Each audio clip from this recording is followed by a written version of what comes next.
Class management is really hard. The secret to a smooth, successful day as a sub isn't about being the strictest or the funniest. It's about setting clear expectations from the moment you walk in. If you can establish authority, build rapport, and keep students engaged within the first 5 minutes, you've already won half the battle. So this is a Q&A type video, and I have it set out that it's elementary, middle, and high school. So I'm going to put a timestamp in that you can just go to whatever grade that you please. I do not want to waste your time. So I know that time is important, especially after subbing. But if you want to watch the whole video, that's great too. It has very good questions in there. There's a bunch of questions that I got from Instagram. So let's just get started. Okay, so for the first part, just 3 general questions that you guys have asked me on Instagram. So the first one is, what is classroom management? Is it worth knowing even though I'm a day-to-day sub?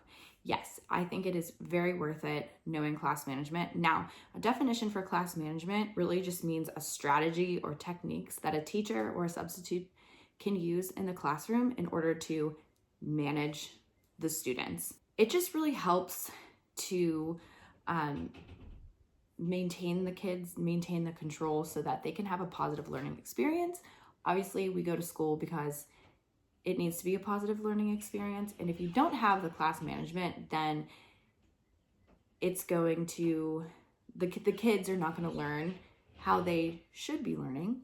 So just keep that in mind. You don't have to use class management technically, but why wouldn't you want to? I think that that's just going to cause you stress, a ton of stress.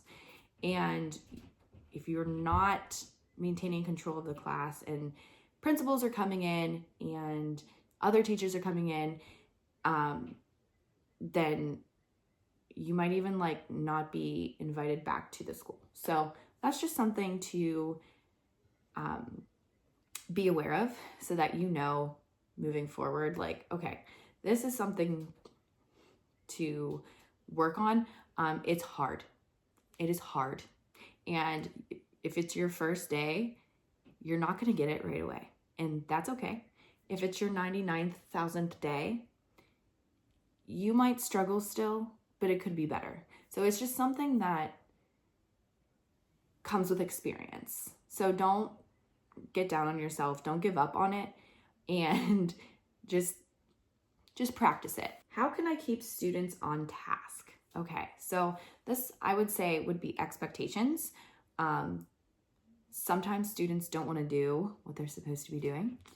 And we can't force them to do what they want to do. But to keep them on task, I would say also to use proximity in the classroom, which means walk around. Okay, if you're in middle school and high school, they're on their technology the entire class period. So walk around and monitor what they're doing. You don't have to be over their backs. Just make sure that you're just walking around, making sure that they know that you're there, monitoring and doing your job. Okay, this is a good one. How do I know what expectations to set? Okay, so if you're new, you might not know what expectations to set, and that's okay. I was there once. But once sorry, I got distracted by the TV. Once you are in the classroom and you start to see oh, this bothered me, or the kids were loud, or they all wanted to go to the bathroom at one time, they all wanted to talk at the same time, you can have a general expectation that you set. So it could be something like one student talking at a time. If you want to say something, please raise your hand. It could be something like, if you need to go to the bathroom, please ask. There is a sign out sheet in the back or in the front of the room. Make sure that you sign out and you come back within 4 minutes. I'm making that up, but something that's quick. If you have had kids throwing things, I'm sure we all have, you could say, make sure that you are being respectful to objects in this classroom, and not only the objects, your classmates and me, I will always respect you. Something along those lines. You don't want to make it seem like they have to be walking on eggshells. Never ever do that, because then they're going to be like, oh my God, now I can't do anything, or that's just going to increase the behavior. But something that like their grade level can do. Like I wouldn't say that to like kindergarten. I would probably say that starting in like 5th grade all the way up to 12th grade. Like I'm talking about like respecting the objects and stuff. You can change it up appropriately for what grade that you were in.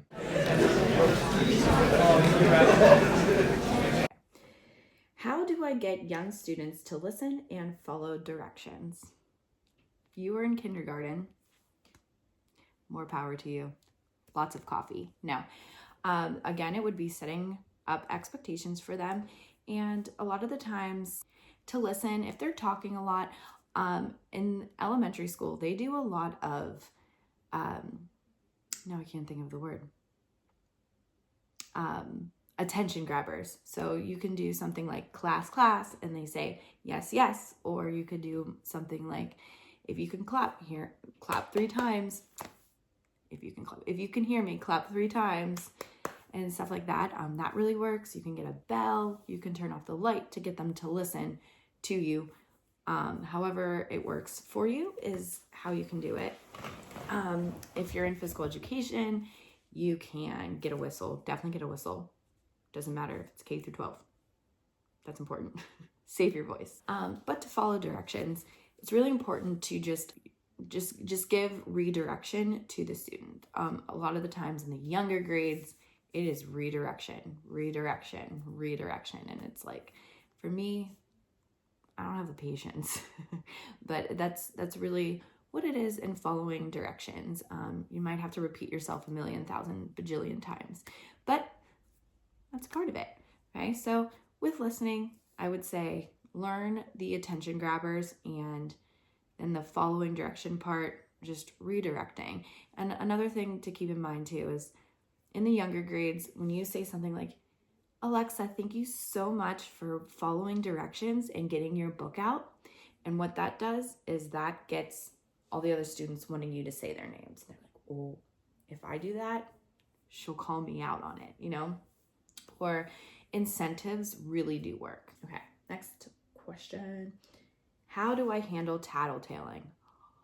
Tattletaling, oh my gosh. Okay, so one thing that I've done when I was teaching was when a student would come up to me and said, Alexa is clicking her pencil 10 times on the desk. And it's like, okay, like I don't care.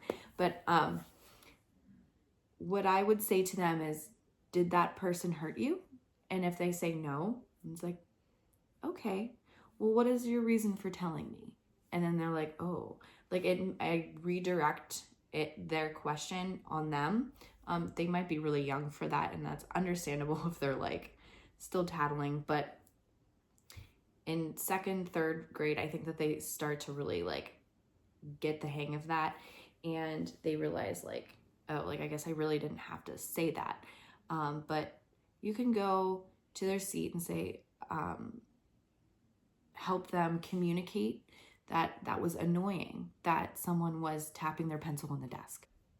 Another thing that teachers are being really creative with in elementary school is a tattle phone. And I think this is so cool. So what they do, instead of going up to you and saying this and this and this and this about everything tattling, they go to the phone and they say in the phone whatever it is that they want to tattle about. And it's funny to hear when you hear their tattle stuff, and it's like, oh my gosh. How do I handle early finishers? So if you have kids who finished early, you can always you can bring your own stuff. You can bring coloring sheets, you can bring word searches, the other word thing. I can't think of what it's called right now. And my husband's walking upstairs. I'm like, oh. You can do games. You can do 7-Up. You can do word association games. You can do hangman. Whatever it is, draw on the back of their paper. You can ask them questions, what they're doing for the weekend or what they did over the weekend if it's Monday. Little things like that. And it gets them in quiet and in their seat. Okay. I had a bunch of rowdy kids all day, 3 minutes after dismissal, and one got scratched. Okay. Rowdy kids are like, it makes you just want to go home and like drink wine. I get it. And sometimes we just go home overstimulated. I get it. One thing to know is when this happens, just give yourself grace. First off, you might have had a really challenging day, right? And you're not going to see everything in the classroom. You're not. You might miss that student on the cell phone. You might have missed the kid that got scratched and you couldn't say anything. It's just, unfortunately, you're not going to see everything. And I understand in elementary school that it's chaotic at dismissal time. So if you can just if you have like a game or whatever for dismissal, for lining up or whatever, to keep them quiet during that time, I think that's great. One thing that I did was marshmallow mail. So they would have a marshmallow and like and they would just stand there, and that's how they were in the hallway. What I would do too is also to write it in the lesson plan or write it in your subnotes that a student got scratched, and just leave it as that. You're not going to get fired over that. It's not like a student tripped and got knocked out. Like, no. I would just write it in the subnotes and move on and just say, I'm sorry, I didn't see it. And that's it. Last one. What if students don't want to work? Well, the first thing to remember is they are humans, and we can't force humans to do what they do not want to do. That's number one. However, to get them to do their work, incentives are really good. I think I said this already earlier with the first one, following directions. But you could do like marble jars. You can do a star student, and you pick a student in the beginning of class, and then but not tell anyone. And then in your expectations, you say everybody is going to or not everybody, but you would say something like, this star student is going to be doing their work today, and they will, whatever it is that whatever else there is you want. But in order to get them to do their work, they will be a star student. So you can do that. If they do their work, another one you could do is like a note card, flashcard type thing, and you can punch holes. Go around and say, okay, you did your work, punch a hole in there. You did yours, okay, great. You did yours, great. And then hopefully they will all do it, especially because they want to be that star student or they want a prize at the end. So that's how I would handle that in elementary school. Okay, moving on to middle school. So you guys are on the road with me at Target. So middle school is where we're at. And okay, I got everything with me, so I'm prepared. Okay, how do I keep students engaged, especially if I'm unfamiliar with the subject? The number one thing to know when you are in middle school and high school, really, is you actually don't really have to know the material. You just basically, I hate saying this phrase, but you are another person in the room. You're a warm-bodied person. You're an able-bodied person. And if you're there to just monitor the students while they do the work on class management, Canvas, blackboard, then you're good to go.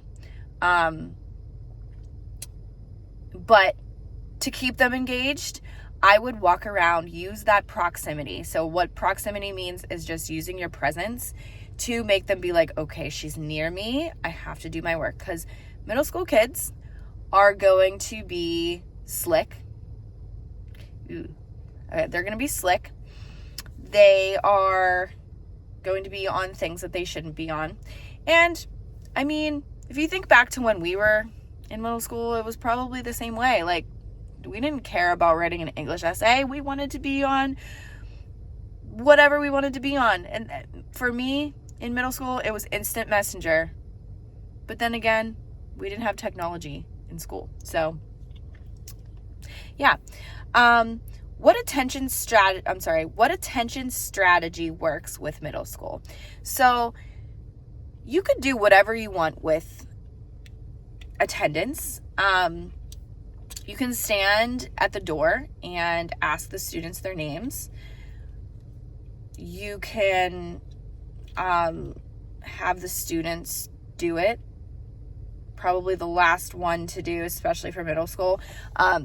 The only place that I know that works really well is chorus. I know that sounds really stupid, but hear me out. Chorus teachers, I feel like, have the best classroom management in the entire world of education. And they have this way of having students do certain jobs. And so if they do that already and they start taking attendance, let them do it. Otherwise, don't do that one. But if you're in a really good class, good school, and they're above and that's the most perfect world, then do it. Teachers make class rosters or with their pictures on it, class where the students sit. I cannot think. However creative you want to be with it, you can have the kids start to work, and then you can have them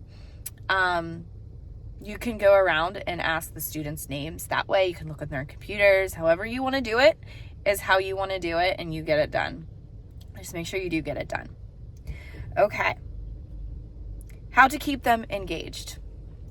I would just continue to monitor the students and make sure that they are doing what they're supposed to be doing, because majority of the time they are going to be on their laptops, on their computers, iPads, whatever it is that they use.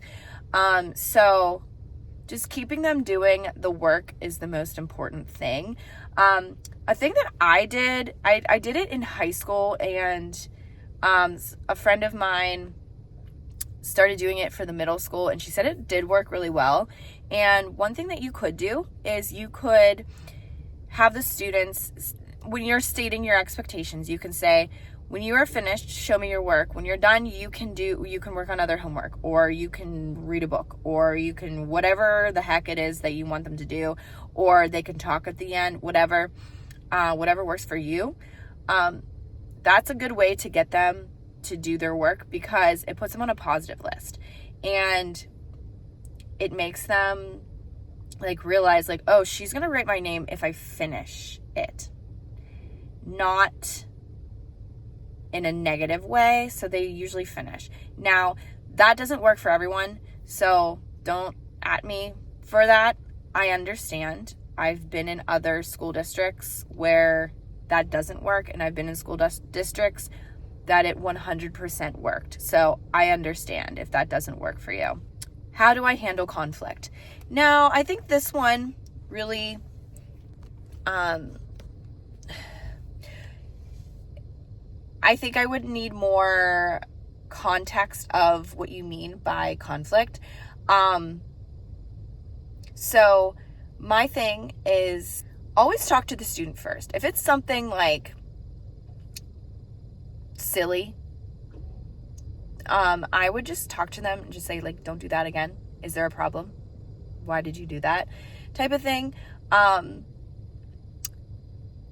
I would just talk to them, and I don't embarrass the student ever. Never, ever, ever embarrass a student. And sometimes we don't mean to. I've done it before too. I'm only human as well, but like, I've said like, why did you do that? Why are you being rude or something like that? And it escalated the situation instead of them just like stopping, which is the whole goal of what we wanted to do. But you can just go up to them and ask them like, please don't do that. Or you can put them in the hallway, something along those lines. If it's a conflict that you really need to go to have the office either come to you, special ed teacher come to you, or you send the child to the office, you can do that. I would just refrain, like that should be like the last thing that you do. So like if the kid is throwing a chair at someone, there's a fight in the classroom, a threat is send that kid out. That kid is no, not allowed, 100%. Just being to where like to the absolute, they're bad. If they're like that bad, that's when you go to the office. A lot of the times offices don't like that. So I would just say, know the school. And you can ask right away when you get to the school. You can say, hey, when I have a conflict in class, like a bad conflict, can I send them? And if they say no, then like, hopefully they would say yes to that. But if it's something like tattletaling or they're using their words skibbity and stuff, like I would just ignore it. Okay, last one for you. What do I do if students misuse technology or get off task? Okay, never take their computer or cell phones. Don't do that. Don't. That's going to escalate the situation, and you don't want that. If they misuse technology. Now, I've had it where a student has punched their laptop and stuff. What I would do is just write it to the teacher, talk to the student. Talking to the student always helps because it's like, maybe there's something going on, you know, and you don't know. Like, I had a student do that, and I didn't understand what was wrong. And here he like got a text that he wasn't supposed to have his phone either, but he ended up getting a text and he didn't make the hockey team. And his reaction was to punch the computer. He completely broke it. Like his hand, like I'm surprised his hand wasn't broken, but he was upset. And I didn't know. And if I just had reprimanded him like right away, and he would have been like even more pissed, and I would understand that. But I took the time to say, hey, what's wrong? What happened? And he said, I'm sorry, I didn't like mean to do that. I'm just mad. And I was like, let's go in the hallway. So we went in the hallway and he told me. And I was like, I am so sorry you didn't make the team. You know, like I was very empathetic about it. And I did say, I was like, one thing to know, I kind of need to tell the principals. I need to tell IT because you need a new computer. And he was like, I'm already in trouble with them, but like whatever. And I was like, okay, well, I'm going to write it to your teacher. Your teacher's going to be the one to take care of this situation. But I'm so sorry that you didn't make the hockey team, but there's other ways that you can get over your anger, and next time I have you, let's make better choices, something along those lines. Now we are going to be moving on to high school. How to get high schoolers to work, excuse me. So first thing, as I said before, humans, if they do not want to work, they do not want to work. And I will say that in high school, they know better. So if they're not doing it, that's on them. Now, that doesn't mean that as a substitute teacher that you sit there and be like, okay, well, if you don't care, I don't either. Try to get them to do their work, motivate them. You can use incentives, especially like at that level when they have cell phones. You can be like, if you finish your work, you can be on your cell phone, if that's allowed. Another thing, what I said in middle school, is if you can get them to have them show you that they are finished with their work, then they can do whatever other homework that they have, read a book, be on their phones, listen to music, something along those lines. That really helps in that grade. How to get them off of their phones. Okay, so this one is the toughest part, especially for a substitute teacher. So always first look in the lesson plans, and if the teacher's like, don't let them on their phones, no and ifs or buts, no. Like, no, they're not allowed to use their phones. If that's the case, I would say, like, try to keep up with that. If they use calculator pouches, they can put their phones in there, and then after they show you their work, they can go and get their phones. Allow them to talk to their neighbors. If whatever they're working on isn't that hard, or they're going to be done in 15 minutes, then like after they can talk with their friends. I have a video that I will link with different techniques and stuff that you can try to use in the classroom so that they're not on their phones. Just know that this is really hard. Never, ever, ever take a cell phone. I don't encourage that because that's just going to cause escalation for one. And students you just don't want to get in trouble. So I suggest just not doing that. Okay. When to call the office in conflicts. Oh my gosh, I feel like I said this in middle school. Okay, so to calling the office, call them if a student is ransacking the room, they went apeshit. Sorry, I usually never say that, but it's a safety situation. Call the office, send that student to the office. Well, actually, if that is happening, the student is like completely ruining the room, or remove the other students first. And then you want the students to be safe. So if that happens, if that's a special ed student, get the special ed teacher involved, all that stuff. Okay.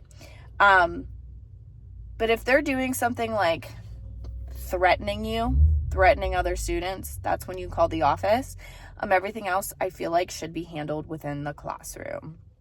That you should be able to be scared about. Like talking. If they're talking too much, just be like, stop talking. Never call out the student, but or like never embarrass the student. Calling the office would be something like in major panic mode, right? Again, that would be threatening, throwing chairs across the room, whatever the heck it is. There's like kids across from me looking at me. I'm talking on my phone. Okay, next question. If there are no lesson plans, should I just assume it's a free day for high schoolers? I don't think it's a bad idea if you do give them a free day, meaning a study hall. I don't think that that's a bad idea whatsoever. Just remember, though, that their technology is in front of them at all times. And you can just say, hey, like, can we get onto Canvas, get onto Blackboard, whatever it is, Google Classroom, and have them do whatever they're doing there. They'll even say, or even if they don't have anything on there, they're like, we don't use that. Okay, well, what are you doing? Ask the neighboring teacher. Someone will know something. If they really don't, and it was an emergency, maybe the teacher was throwing up at 3 a.m. Things happen. I would leave the last resort of having a study hall to be if there's like no service and like the students can't even use their computer, then they can have free time. That would be terrible, and it's happened. Or if they were supposed to watch a movie and then like it's not working, like, okay, like things happen. First go to IT and see if it works. Always try your resources. If it doesn't work, it doesn't work, and we can move on in life, okay? But I would say try to use all your resources first before just giving them that free time, because they're going to want to go to the bathroom and do things, and then they're going to want to go to the library, but they're not in the library. They're in someone else's room. It's just try to limit the chaos if you can. Last but not least, what to do when students take a while in the bathroom. You know that they're vaping or doing things. Okay, so what I always did for high school is I would always give them a time limit. So like 5 minutes.